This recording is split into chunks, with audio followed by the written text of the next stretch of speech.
እንግዲህ አሁን ያለንበት ዘመን የቴክኖሎጂ ዘመን ነው። ስፔሻሊ ደግሞ በአይ ታግዞ ኩባንያዎች ሰርቪሳቸውን ማዘመን ለከስተመር ምቹ ማድረግ ይጠበቅባቸዋል። ኩባንያችንም አሁን በዲጂታል ስራው ላይ አጠናክሮ ይቀጥላል፣ እየሰራበት ያለበት ሂደት አለ። ኤአይን እገዛ አድርገን ደግሞ የኤአይ ሰርቪስ የምንጠቀምባቸውን አድርገን ከስተመር ሰርቪሳችን ስፔሻሊ የከስተመር ኢዝሊ መድረስ የምንችልባቸው ነገሮች አሉ።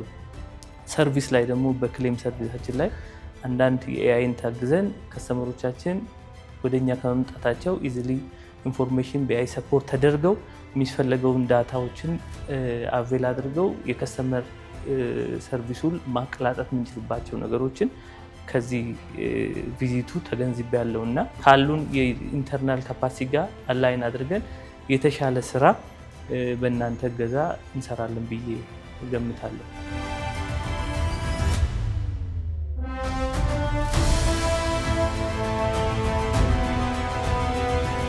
እንግዲህ ዛሬ እዚህ የኤአይ ኢንስቲትዩት መተን ያየነው በጣም የሚገርም አሁን ኤአይ የደረሰበትን በሀገራችን ደረጃ ደግሞ ይሄን ማምጣት የተቻለበትን ሁኔታን ያየነው።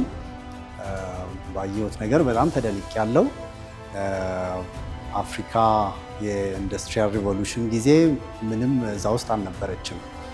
የተለያዩ ዓለምን የቀየሩ የኢንተርኔት የተለያዩ ኢኖቬሽንም አልነበርንበትም። አሁን ደግሞ ኤአይ ኢዝ ዘ ኔክስት ፍሮንቲር እና አሁን ያንን ካቻፕ ለማድረግ እየተደረገ ያለውን በጣም ማድነቅ ፈልጋለሁ። የኤአይ ኢንስቲትዩት የደረሰበትን አይ ቲንክ ከአፍሪካ ቀዳሚ ሊሆን ይችላል ብዬ አስባለሁ። ወደፊት በጣም ደስ የሚል ነገር ነው ያየሁት እና በጣም ጥሩ ሆኖ ነው ያገኘሁት።